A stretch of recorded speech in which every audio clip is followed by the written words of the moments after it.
Uma irmã evangélica colocou no YouTube um vídeo e eu tomei a liberdade de fazer comentário. Ela fala sobre Jesus e sobre os caminhos que algumas congregações evangélicas estão tomando.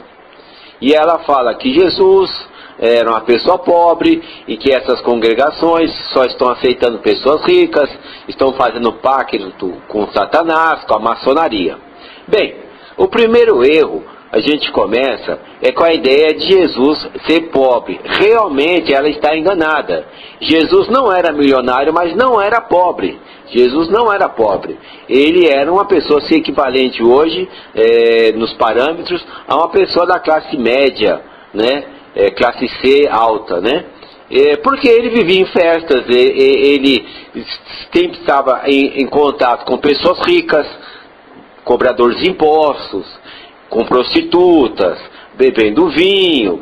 E esse tipo de conduta de vida, esse estilo de vida, não era o estilo de vida para uma pessoa pobre da época. Então Jesus não era milionário, mas era rico. Isso aí ela se enganou. Jesus era rico e, ao contrário do que ela imagina, Jesus não era humilde, porque eu tenho certeza que na imaginação dela, ela tem uma imagem búdica sobre Jesus. Buda, Siddhartha Gautama, Buda, sim, ele tinha exatamente esse perfil. Era uma pessoa rica que abandonou toda a riqueza para servir aos pobres. Sim, Buda tem esse perfil, era uma pessoa boa, foi conhecida na época como bom pastor, e a história de Buda é reconhecida como verdade, como fato. Inclusive nós vamos ver aqui uma imagem de Buda, né, Siddhartha Gautama, dentro do estilo grego, porque ele também foi reverenciado da sua maneira na Grécia. E temos aqui uma imagem dele, uma estátua, uma escultura do primeiro século da nossa era, que está no Museu de Tóquio. É verdadeira. Então, veja bem, Buda tem uma história de 600 anos antes de Cristo. Todo aquele perfil de uma pessoa boa, de uma pessoa humilde, cabe a Buda, não a Jesus. Jesus nunca foi humilde. Ao contrário, Jesus era arrogante, prepotente, ofensivo, racista, ele tinha um perfil odiento, ele bebia, era estúpido, Jesus era ignorante, não tinha nenhum perfil que essa nossa irmã imagina. Foi o primeiro engano dela, ela tem esse engano. Essa imagem de moço bonzinho, maravilhoso e tal, ela pertence a Buda. Jesus, ao contrário, a pessoa não lê, esse é o grande problema, a pessoa não lê o Evangelho. Existe um Jesus Cristo imaginário que as pessoas fabricam mediante as suas próprias necessidades. A pessoa quer imaginar que existe uma pessoa que tenha uma bondade fecunda, infinita, e essa pessoa eles estabelecem como Jesus e colocam nessa imagem imaginária, uma ilação, uma invenção da sua mentalidade, da sua cabeça, e vocês colocam como Jesus, né? E espero que essa pessoa faça muitas coisas na sua vida e você passa a defender. Existe um fenômeno, não é mais essa entidade que você diz ser tão boa que te defende, mas você, da sua imaginação, das suas necessidades, dos seus problemas, então aquele contexto imaginário, das suas dificuldades psicológicas, você começa a defender aquela divindade e não a divindade te defender. Eu vou mostrar aqui alguns momentos que são incontestáveis. Quem lê o Evangelho buscando a verdade, buscando realmente conhecer quem é esse Jesus, vai ficar horrorizado. O Jesus do Evangelho em nada tem a ver com o Jesus imaginário que é fabricado, ou por homens do púlpito, né? Que as pessoas têm aquela idolatria pelo homem do púlpito, né? E se ele falar uma coisa a pessoa acredita. Mas Jesus está determinado, está descrito no Evangelho. É no Evangelho que você tem que procurar ler e ter a responsabilidade de entender, porque está tratando do seu destino. Então você não deve ler com aquela visão querigmática, com aquela visão apologética. O que é a visão querigmática, apologética? É de quem procura defender, já é uma pessoa que está dominada, é uma pessoa que está assenhorada, é uma pessoa que já virou um zumbi. Procure lutar para quando você for ler o Evangelho, veja com os olhos de quem procura a verdade. Eu tenho aqui um relato, né? Onde o padre Marcelo, né, fala do tratamento que Jesus tinha com a mãe, que chama a mãe de mulher e não de mãe. Todos os religiosos cristãos tentam encobrir, tapar essa primeira grande falha. Em 3 momentos no Evangelho, Jesus chama a própria mãe de mulher. No contexto da época, é equivalente a chamar de prostituta. No contexto da época, você pode perguntar para qualquer judeu, né, que conhece a época, o contexto da época, e que era equivalente a chamar a própria mãe de prostituta. Então o padre Marcelo aqui tenta desviar o que foi dito. Vamos ver o que ele diz. No alto da cruz, Evangelho de João, capítulo 19, versículos 25, 26, 27, Jesus, ao olhar para sua mãe, ao se referir, não fala mãe, ele diz mulher. Por quê? Estava sendo cumprida a profecia de Gênesis. Estava a festa lá, estava tudo uma beleza. E eventualmente devia ter o melhor vinho lá. Aí de repente acabaram o vinho. Aí os ficaram meio constrangidos. Esse texto tem muitas lições para nós. Aí conversaram com a Virgem Maria e tal. Ela chegou para ele e disse: Senhor, eles não têm mais vinho. E Jesus virou para ela e disse: ô mulher, o que eu tenho contigo?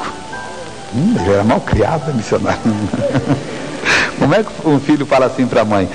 Rabi, tua mãe e teus irmãos estão lá fora e desejam muito falar-te. Quem é minha mãe? E quem são meus irmãos? Eis minha mãe e meus irmãos. Porque todo aquele que fizer a vontade do meu Pai que está nos céus, esse é meu irmão, irmã e mãe. Jesus disse: quem é a minha mãe e quem são os meus irmãos? Ele nem mesmo conhece mais a sua mãe ou sua família. Minha pobre Maria, teu filho te negou publicamente. Bem, eu diria que Jesus é meio louco, só isso. Vamos, não temos mais nada a fazer aqui. Eles estão certos, Maria. Às vezes o Rabi diz mesmo coisas estranhas. É verdade. Temos aqui também R.R. Soares, que chama Jesus de mal criado, justamente porque ele diz: o que eu tenho contigo, mulher. O que eu tenho contigo, mulher, já é totalmente ofensivo. Ele busca a ofensa, ofender a mãe, menosprezar, detonar com a própria mãe.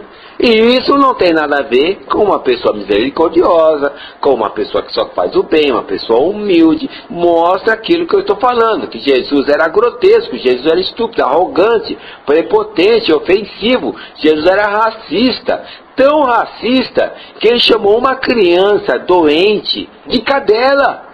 De cadela.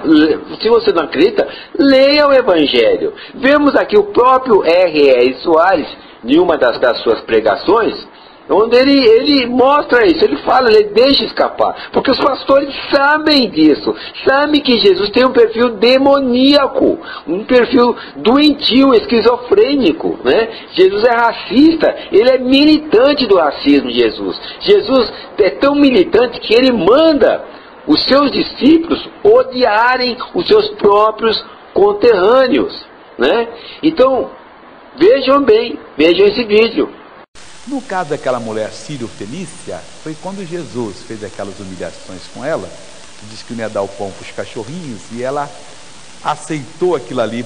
Você viu? Jesus não tem nada de bom e não trouxe nada de bom.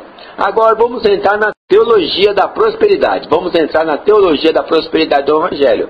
Se a irmã está preocupada com esses elementos que estão entrando, né, ela está equivocada também. Porque isso é o mínimo que pode acontecer. O próprio Evangelho já tem um grande perfil demoníaco. Ele é satânico, o Evangelho. Só quem não lê é que não percebe. No mínimo eu vou dizer 2 pontos. Para você pensar, primeiramente o Evangelho institui a missa negra através da Santa Ceia. O que é a Santa Ceia? É um sacrifício humano. Através da Santa Ceia, você bebe o sangue, come a carne, num canibalismo, de uma vítima, que no caso é Jesus Cristo. Mas você pode falar, dar milhões de justificativas, mas nenhuma existe, porque o fundamento do que está fazendo é muito antigo. É uma oferenda que é dada há mais de 2000 anos antes de Cristo para divindades. Isso está na Bíblia. Se sacrificavam crianças, se sacrificavam moças, homens, se davam aos deuses o sangue, se bebia o sangue, se jogava na porta o sangue dessas vítimas, para aplacar o ódio das entidades, ou para se conseguir algum benefício. Isso é missa negra, isso é satanismo. A Santa Ceia é um exemplo de satanismo. E a irmã está preocupada com o mínimo, que é a teologia da prosperidade, que também é um pacto satânico. Mas todo o Evangelho é um pacto satânico. Isso que estão introduzindo é o mínimo. Não tem nada de pior, de melhor. Não tem nada a você reclamar, porque é o mínimo. Outro ponto, o segundo ponto, é a introdução do Evangelho à justiça vicária. O que é a justiça vicária? É a justiça onde os culpados sempre serão inocentados e os inocentes e as próprias vítimas pagarão pela ação dos culpados. Então a pessoa vítima, ela é penalizada 2 vezes. Observando ao vídeo que a irmã colocou, ela tem razão em alguns pontos, em ver que ela tem uma tradição evangélica que está sendo, na visão dela, deteriorada. Mas não se pode apodrecer mais aquilo que já está podre há muito tempo. Você não pode matar quem já está morto. Então, esses elementos que hoje entram dentro da igreja evangélica, que você tem como satanismo, é uma coisa sem sentido, porque a religião evangélica é em si uma prática de um satanismo, porque ela tem tudo de mal dentro do seu conteúdo. E se você duvida, basta você ler a personalidade dessa divindade, Jesus Cristo. E se você tiver a clareza e a liberdade, a inteligência, você vai ficar abismada de tantas coisas ruins que tem no Evangelho e que não são ditas. Vamos então ver o vídeo da irmã. Oi, meu nome é Jéssica e eu queria contar pra vocês a história que aconteceu com a minha família e eu, quando a gente congregava numa igreja renovada. Bem, a gente nasceu dentro da igreja, eu e as minhas irmãs, a minha mãe, desde a juventude. E dentro da igreja as coisas foram mudando, que era no início o Evangelho de Cristo, misericórdia, boas obras, fé. Foi mudando e eles foram adicionando coisas, como por exemplo o Evangelho da Prosperidade, nos comemoravam mais natais, né, o nascimento de Cristo. Daí começaram uma história de que Jesus era rico, de que ele não foi pobre. E foram se adentrando várias coisas adicionais, digamos assim, à palavra. Então, mas a gente não estranhava. A gente foi entrando aos pouquinhos e a gente foi aceitando, né? A gente foi dizendo, se tem o Espírito de Deus, é porque vem de Deus. E fomos aceitando, sem nem questionar. Mas os mais antigos já começaram a ficar mais receosos, né? Já não estavam tão contentes assim com as coisas que estavam acontecendo. E a gente também não, mas a gente ia ficando. Só que daí teve uma ocasião de que já adentrado várias coisas que hoje a gente tem como heresias. Teve uma ocasião que a igreja estava em construção e foi tirada uma foto, até saiu no jornal, de um demônio em cima da igreja. E meu pai, no caso, viu a foto, viu o jornal, tudo, gente, eu não cheguei a ver. Mas várias pessoas olharam o jornal e depois daquilo muita gente saiu.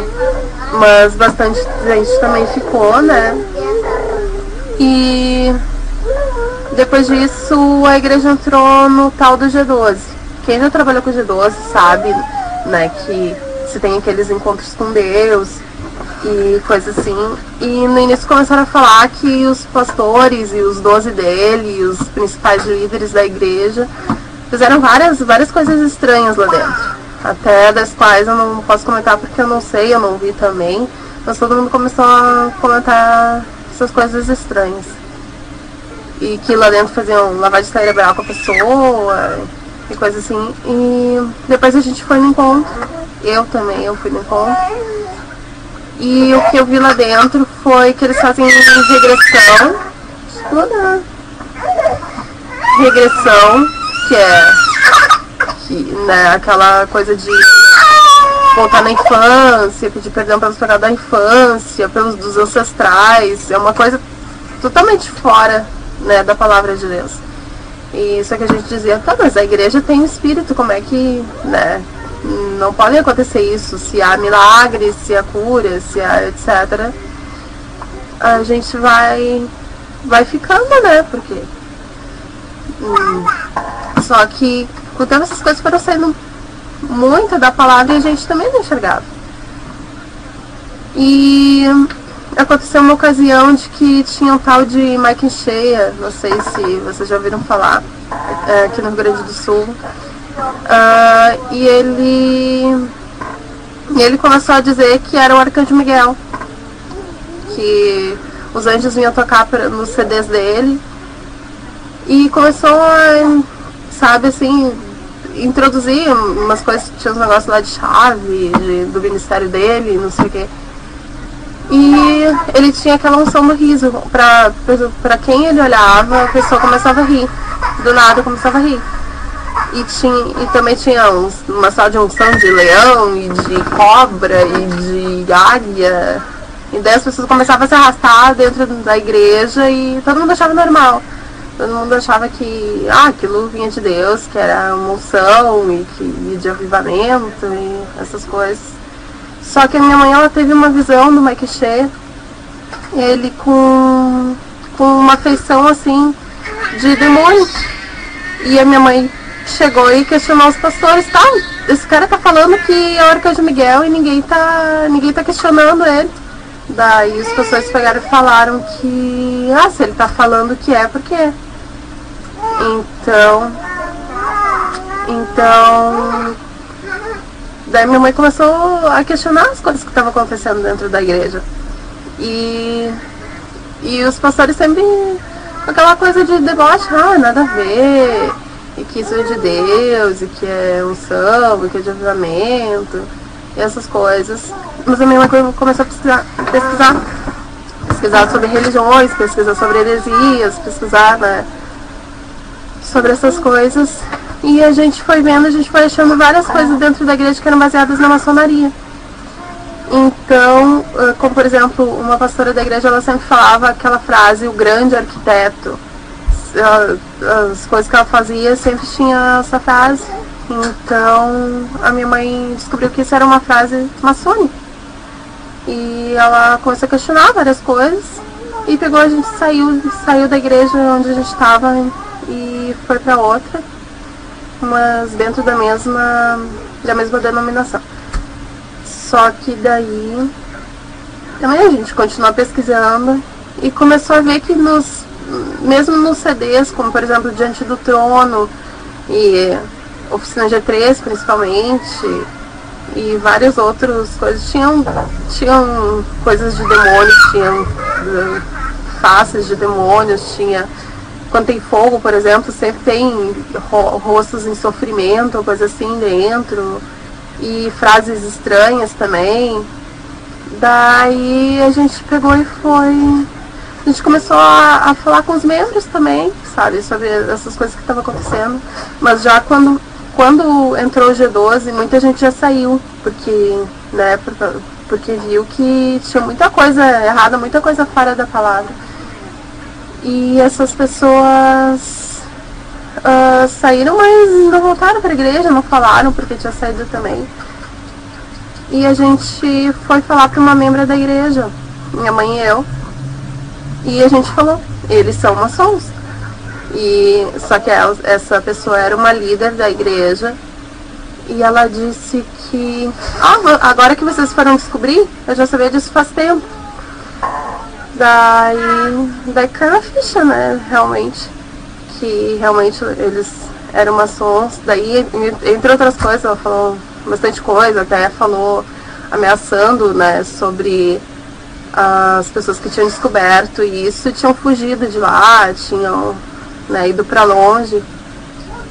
E ela também, entre tantas outras coisas, ela falou que eles não queriam mais a gente lá dentro da igreja, que eles não queriam mais os membros antigos dentro da igreja, que também não queriam mais gente pobre dentro da igreja.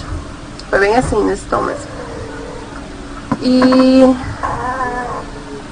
daí, o que aconteceu é que, né, ela falou isso pelo próprio pastor, né, e não foi diretamente o pastor que falou, mas ela falou pelo pastor. E foi isso que aconteceu com a gente, assim, essa é a nossa história, né, daí, assim, eles, mesmo com esse tom de ameaça, a gente começou a falar. E a gente pegou e começou a falar para as pessoas, né, o que tinha acontecido com a gente. E daí, um dia, uma membra da igreja, ela deu uma Bíblia satânica para minha mãe ler. E quando ela deu essa Bíblia satânica para minha mãe ler, né, porque a gente estava falando, né, as coisas que tinham acontecido, e que eles eram maçons e tudo. E nisso a minha mãe começou a acontecer várias coisas estranhas, e a minha mãe, ela começou a ficar totalmente atormentada. Então, né, depois dessa Bíblia satânica. A mãe fala que também, que ela deu um cafezinho pra ela, e que... Como é que é? Que ela deu um café pra ti, e tu acha que nesse café que tinha... Ela botou alguma coisa nesse café. A minha mãe diz que ela deve ter botado alguma coisa nesse café. Não pode ter nada disso sem prova, não adianta. Tá doido, eu não vou mexer nisso. Tá, mas é isso. E eles começaram a falar, quer dizer, e, né, daí a gente começou a falar com eles, os pastores vieram aqui e tudo, e falamos pra eles, e eles tentando abafar a história, e com isso eles conseguiram abafar. Eles falaram que, né, que a gente tinha se desviado, que a minha mãe ficou atormentada, e começaram a inventar um monte de história da nossa família, e com isso eles acabaram abafando o caso. Mas foi isso que aconteceu, e eu quero dizer que as igrejas, assim, em geral, estão numa apostasia, que tanto como, por exemplo, como eu citei o Diante do Trono, a Oficina G3, essas coisas assim, esses ministérios de adoração, entre aspas, todos têm nas capas ou em algum lugar alguma coisa que denuncia eles. Se vocês procurarem, vocês vão achar, com certeza. Só que o problema é que quando a gente está dentro da igreja, a gente está cego, a gente não enxerga. Mas quer dar uma coisa, sabe qual é a palavra de Deus? A palavra de Deus diz que a gente deve dar aos pobres, ter misericórdia, e esse evangelho da prosperidade. Como é que funciona? Só um pouquinho, amor, depois a mãe fala contigo, tá? Pede pra vovó. Pede pra vovó. E o que acontece é que a gente não enxerga mesmo, né? Porque eles fazem uma lavagem cerebral na gente, a nossa mente já está cauterizada, tá? Por causa dos nossos próprios pecados.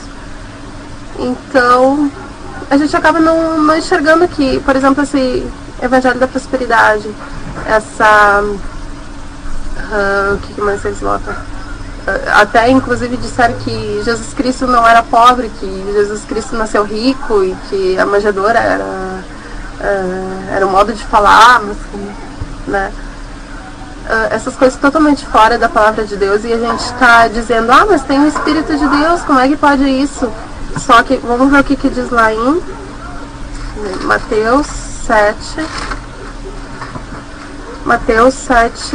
21. Nem todo que me diz Senhor, Senhor entrará no reino dos céus, mas aquele que faz a vontade de meu Pai que está nos céus. Muitos me dirão naquele dia, Senhor, Senhor, não profetizamos nós em Teu nome, e em Teu nome não expulsamos demônios, e em Teu nome não fizemos muitos milagres? Então lhes direi abertamente, nunca vos conheci, apartai-vos de mim, vós que praticais a iniquidade. Então pode haver milagre, pode haver cura, pode haver todas essas coisas e não ser de Deus? Pode. Está escrito aqui em Mateus 7, 21. Dá uma lidinha em casa. Então a gente fica falando, mas tem o Espírito de Deus, então é de Deus. Não, aqui, conforme está na palavra, não. Então, é isso que eu tinha para falar. Eu espero que vocês leiam a palavra de Deus e façam o que Jesus está falando, porque as igrejas estão numa apostasia geral. E o que aconteceu comigo, né, assim, infelizmente aconteceu, mas foi pro bem, né, foi pro bem porque a gente saiu de lá. Então, foge de lá, povo meu, enquanto é tempo. Também em Miqueias 6, o juízo do Senhor contra Israel. Ouvi agora o que diz o Senhor, levanta-te, contente com os montes e ouça os outeiros a tua voz. Amor, só um pouquinho. Ouvi montes a contenda do Senhor e vós duráveis fundamentos da terra, porque o Senhor tem uma contenda com seu povo, e com Israel entrarei em juízo. Ó povo meu, o que é que tenho feito, e em que te enfadei? Responde-me. Porque as coisas de Deus são simples de fazer, não esse monte de coisa que eles introduzem. E tudo que vai além do Evangelho seja anátema, né? Conforme diz a palavra. Então, é isso que eu tinha para falar. Essa é a minha história. E façam o que diz a palavra, não confiem nos homens. É isso. Então, tá bom.